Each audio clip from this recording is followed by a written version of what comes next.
So we tried to put around 30 minutes for discussion. We're almost shy of that by a few minutes.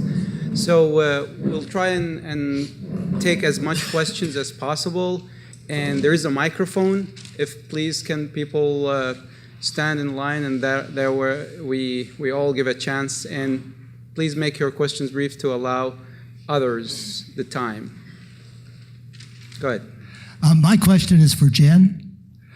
I love the analysis that you did.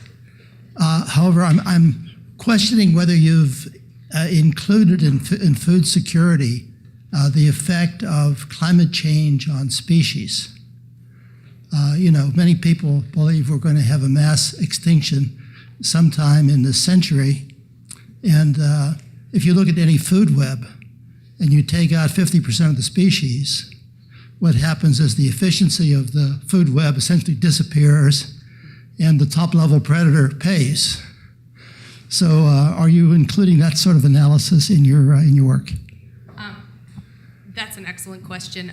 In this particular work, no. Some of the things that we're looking at, though, not necessarily thinking about fauna, but thinking about just crop species. Mm-hmm. If you look, for example, in sub-Saharan Africa, we see that just looking again at inertial climate change, so just what we expect, even if we stopped emitting now, in the next 2 to 3 decades, what we see is that the distribution of temperatures shifts. And many countries, again, just looking at sub-Saharan Africa, South and Southeast Asia, will be experiencing their mean temperature will be outside, it will be higher than the highest temperatures they experience now.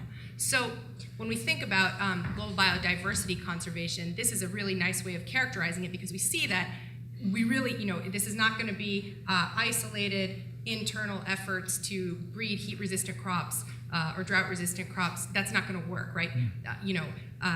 More temperate countries are going to be needing to look at places like Mali. We need to be looking in the Sahel for land races that may be viable in the future. So the nice thing is actually, I think this awareness in the food security community has been quite high, and there's a huge effort going on right now to coordinate preservation, at least of plant species. You bring up a very good point about the food web with fauna included, and I think that's an area that needs a lot more attention. Okay. Thank you. Martin Bunzel, Philosophy Department, Rutgers University. One very quick comment and 2 questions for clarification.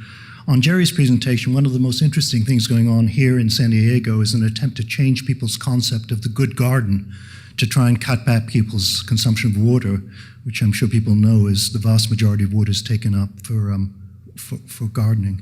To Ram, Harish Handy has been distributing single solar panels in India to households for years, and the vast majority of the costs are labor costs over the 5 years it takes to collect payments from people, and much more than the cost of actually the equipment and installing it. I wonder whether, and if not, why not, the carbon credits aren't used to directly finance the distribution by institutions in the West to give these things away rather than charging people, which would avoid all these collection costs. And to Jen, I wonder if your presentation has made any assumptions about changes in irrigation patterns and genetic engineering of crops. Thank you.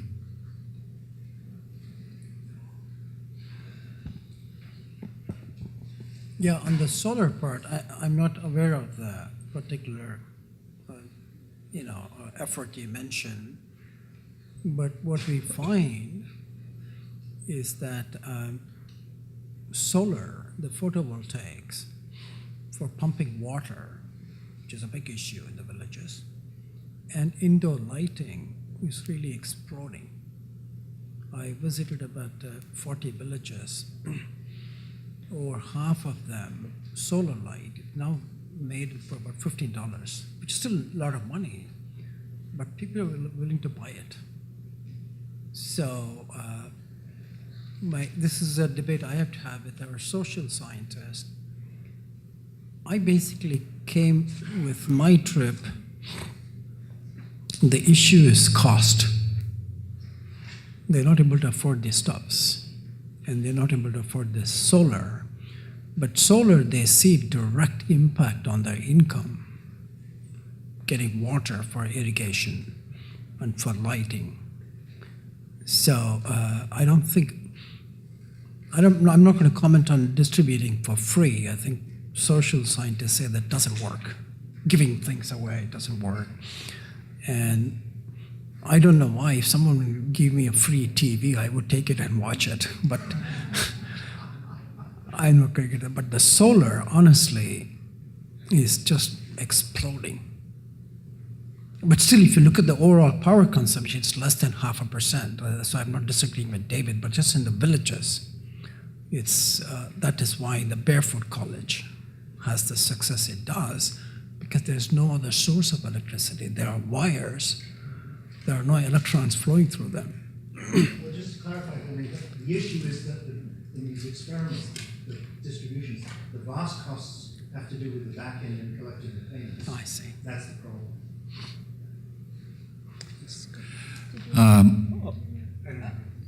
Okay, just very briefly, Martin. This particular analysis did not take any of that into account. We were looking at historical data, and one of the nice things about wheat in India, in terms of just a scientific place to start with these analyses, is that wheat is essentially 100% irrigated in India. Yeah. So that's a nice way to tease out the impact of pollutants versus temperature and precipitation changes. Something that we didn't show is if you look at rice, which is rain-fed, more rain-fed, a much greater proportion of it is rain-fed. In India, you see a different breakdown of impacts, slightly more climate, direct sort of temperature and precipitation impacts as opposed to short-lived climate pollutant impacts. All of this, again, historical data, so whatever people were doing, we just took that to analyze it and pick it apart. My name is Dick Dahlberg.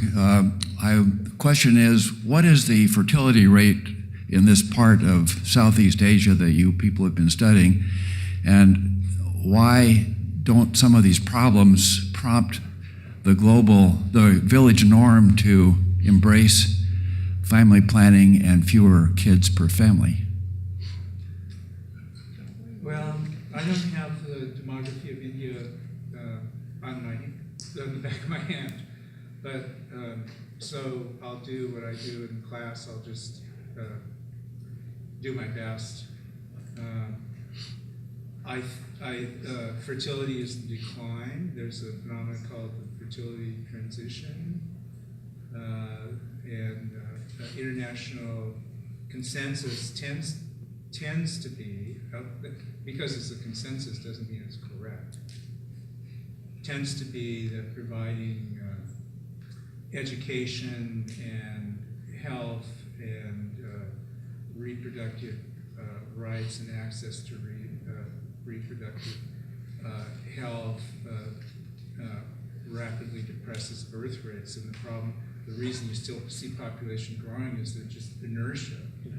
There's one of the most robust findings we have across countries and across villages at all spatial scales is this demographic transition. And what we see is that with increased food security first and incomes, what we see first is the mortality rate declines. So first, the first shift is in children live longer, life expectancy goes up, the overall mortality rate declines, and then very shortly, within one generation typically, then the fertility rate drops. We have to think about families, are making a calculation all the time about labor needs for subsistence type lifestyles, and so that's why that order happens in the way it does. And I would say, I think also consensus is it doesn't make sense to try to.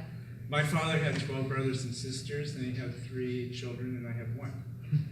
I wanted to jump in on this because the world will be warmer in 2050, right? But it'll also be older because of population aging. And so these two trends are going to intersect. I think Boyle noted that of course, if you're aging in the age of climate change, the heat stress it is a significant factor, right? Older people are less likely to be willing to evacuate from extreme weather events, and they don't want to leave their dogs behind, right? So there's going to be a complicated intersection of things in 2050. Because I also do the anthropology thing. I had a question for Dr. Chowdhury. I mean, I was struck by this finding that this improved cook stove actually was not improved at all.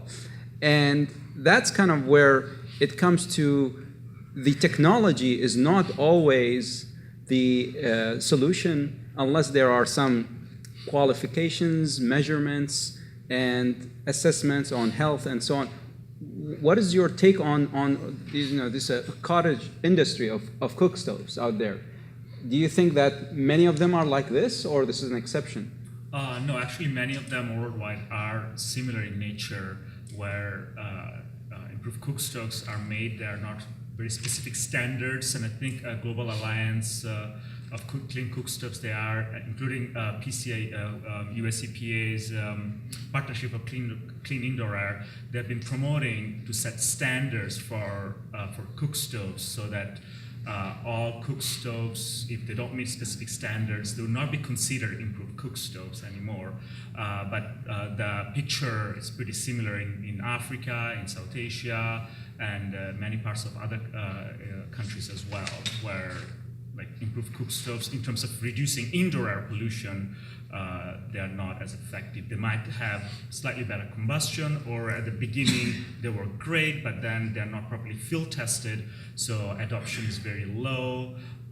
Sometimes it's just like the fuel intake might not be big enough, so everything works fine, but the fuel that they're using, it's not like penetrating properly. Something simple as that just causes this cook stove not to be used or modified so that they can use them.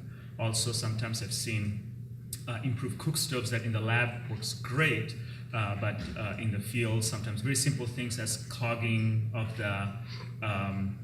the chimney causes them to break the chimney. So right now, an improved cook stove that works great, but because of the clogging of the chimney, they broke it, and now all the air pollution is inside all over it. So there are many factors. Yes. Well, may I suggest that we adjourn, because we only have scheduled a 1 hour lunch break, and we don't want to cut into that. And panel number one will fall on its sword and sacrifice the time so that others will have a fair shot. I think that's a very just. Okay, thank you very much.